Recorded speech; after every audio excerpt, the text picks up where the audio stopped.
Hey, hi, hello, everybody. Mark Viola coming at you. Got a new video for you this time around, and we are talking about a beginner's guide to touring. Now, I am a stand-up comedian. This is what I do when I am on the road all of the time. I wanted to give out a few pointers. Though I'm a comedian, I think a lot of this stuff is going to be applicable to musicians, jugglers, live poetry slam people, whoever it is that tours around doing the performing arts. When we are eventually able to do that. Whether you're out for 2 weeks, 2 months, or a year, let's get right into a beginner's guide to the road. The first most important thing is booking. Booking is the core of what it is you're going to be doing. You have no tour, you have no road work if it is not booked. For anybody out there who thinks that we just get in our car, drive to a city, and hope that people throw us money in exchange for saying stupid things on stage, that's not how this works. Everything is meticulously planned and booked, usually 2 to 5 months ahead of time. I will be doing a video specifically about booking and booking strategy later, but I just wanted to start off because that's where it all begins with the booking process. Now that we've mentioned booking, there's the element of booking that people don't often think about. You can't just shotgun spray and attempt at booking, picking up whatever you can, whenever you can. When you're starting out, it's going to seem like you need to do that. You know a comedian who's in Ames, Iowa, and you know a comedian in Dallas, Texas. So guess what? You're running out to Ames, Iowa, and Dallas, Texas. The fact is that that is not how this is going to work. It can't work like that. You have to have a little bit more of a concept of how you're booking and what you're booking. So the next most important thing is routing. Routing refers to the course that you take on your travels. It's vitally important that you know where you're going and in what order.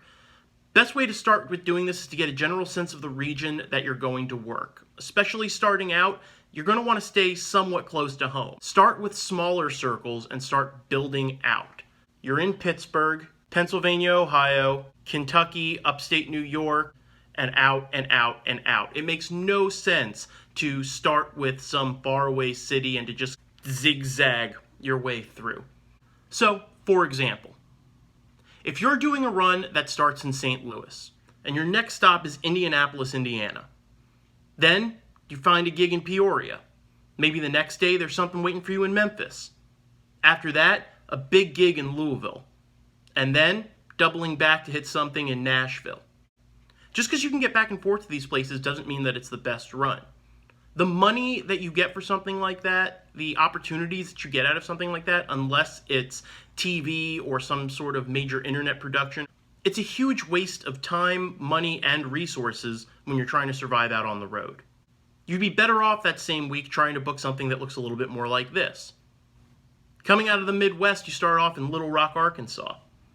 Then find a show in Memphis, maybe kick over to Nashville, then Knoxville, then up to Lexington, and then your show in Louisville. Even if that route results in ultimately fewer shows, maybe that takes you 10 days to make that run.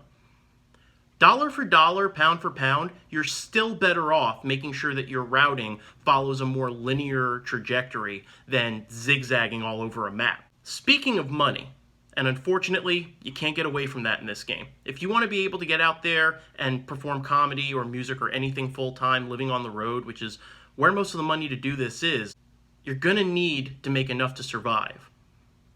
The fact is, you're not going to make as much as you would, theoretically, staying home And working a job. But you also don't have the same expenses and overhead necessarily. And if you do, that makes it doubly important that you watch your money, which is why the next thing I want to talk about is budgeting. The fact is that it takes a long time to make sure that enough money is actually there to where your job isn't busboy and server and valet and comedian. It's just comedian. It's a hard road. It's not an easy thing to try to do. But it can be made a little bit easier if you really watch your dollars and make sure you know what's going on. There are very few shows out there that give solid guarantees. So it's up to you to make sure that you're using all of your money as effectively as possible. You don't know how much you're going to make from gig to gig a lot of times. Whether they're door deals, bucket passes, percentage of the bar. A lot of venues, especially early on, They make their money and then they give you a cut. They don't guarantee you the money hoping that you're going to bring in as much business as they're going to generate simply just putting your name out front. What does this result in? It means that you need to be hyper aware of how much you can or can't make and then plan accordingly. On the road, you've got two major expenses. You've got gas and you've got food.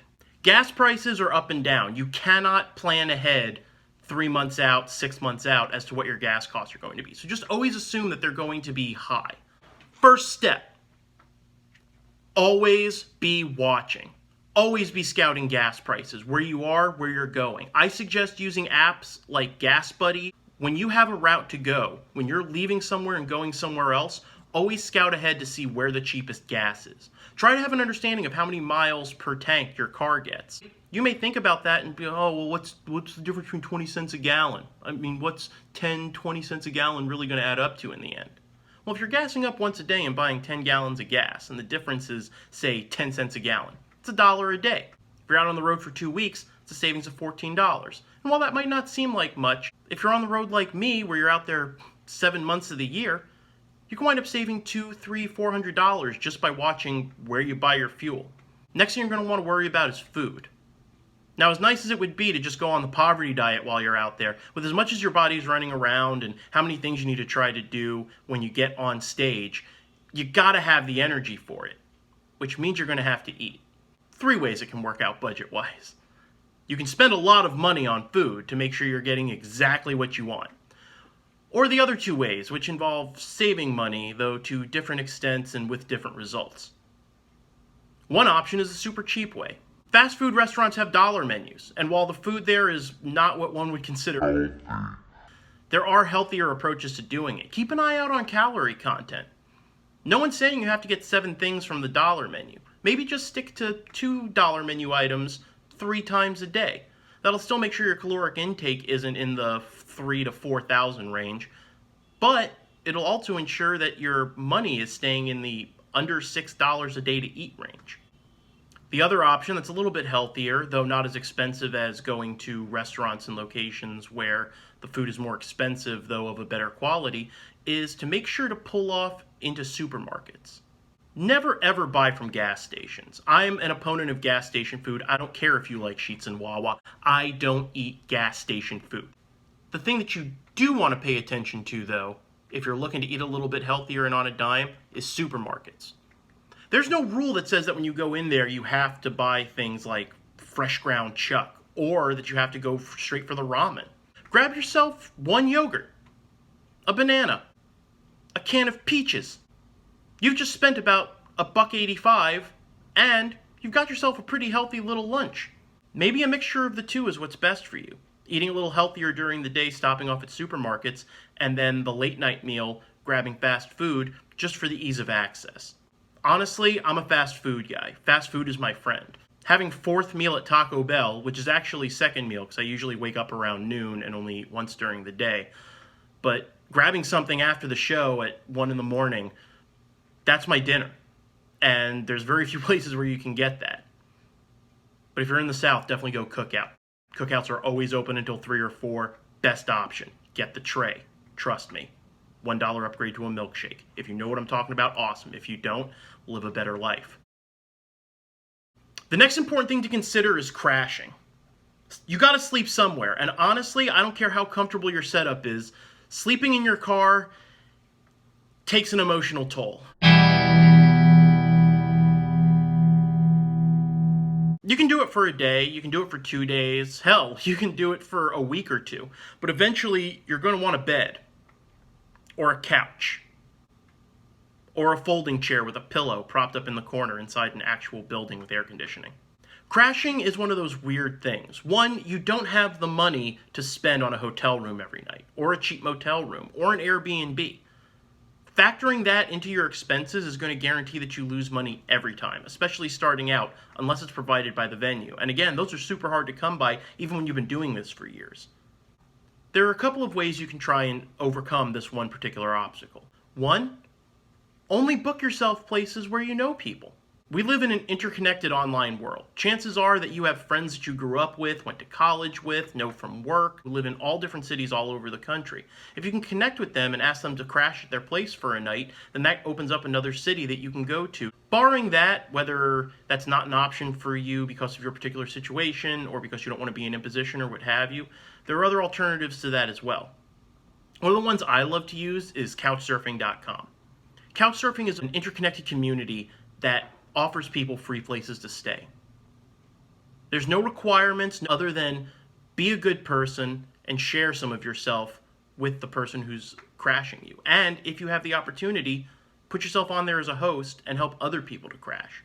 I suggest looking up Couchsurfing if you're going to be traveling a lot and to become part of the community. Don't join if you're expecting to just get free places to try to treat as your own home and trash and just be a general pain in. It's not Airbnb. You're not giving them money, so they don't owe you anything. It's always been a great resource for helping me find places to stay when I'm on the road. And a lot of these people really empathize with the life of a starving traveling artist, and they want to be there for you. They want to find out more about your life, and they want to try to provide you some of those comforts of home that they know that you don't have. The final issue I want to discuss in this one is car prep. You are reliant on your vehicle. You are a knight and this is your steed, and you cannot get to battle without it being properly prepared. So what does that mean? Make sure to ensure constant maintenance. You have to have your vehicle running. Now this is no different for most people anywhere who have a job. If you work an office job and your car breaks down in the parking garage, you can have a friend pick you up or Uber back to your place. If you live in Cumberland, Maryland, and all of a sudden your car is broken down in Lafayette, Louisiana, you're just in Lafayette, Louisiana. If you don't have the money to fix it or can't get the money to fix it, you've got a pretty difficult decision to make. Most vehicles today don't need an oil change or most of its basic maintenance more than once every 5,000 miles.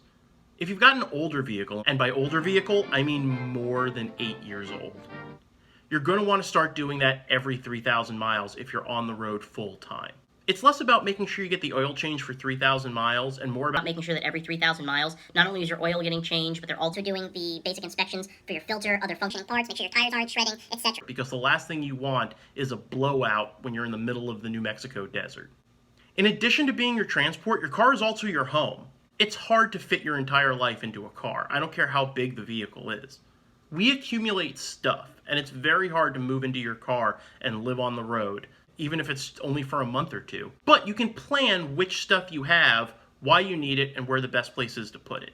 If you sleep in your car somewhat regularly, you're going to want some backseat availability. So make sure that anything that is stored in a back seat can be easily moved. And it's going to be a whole lot of just reclining your chair back as far as it'll go and trying to sleep like this in your driver's seat in the middle of a rest stop in Alabama, which I've done on multiple occasions. Speaking of sleeping, always have bedding. Always have sheets, blankets, pillows, and an air mattress. You can pick up a real cheap $8 twin-size air mattress at a Walmart. But you want to make sure to have these because sometimes crash space is provided to you, but there's not always a place to sleep. Or the place that they do give you to sleep, you don't really want to sleep on. Other important items to have that a lot of people forget are cleaning supplies. Laundry detergent, Lysol. You never know when you're going to have a mess and need to clean it up. Or you may need to clean up somebody else's mess in your car if you give someone a lift. Or you have a place to crash, but it's a little bit grody. And you know on the sly you can clean off their toilet so you can actually use it without throwing up on yourself. Cleaning supplies are a great thing to make sure to chuck into the back, though they are generally chemicals, so definitely make sure that one, they're not in an enclosed place that's going to get too hot, especially if it's a can of Lysol that can explode, and you're going to want to make sure that caps are on super, super tight. You're also going to want to make sure to have backups for the things that are regularly lost easily.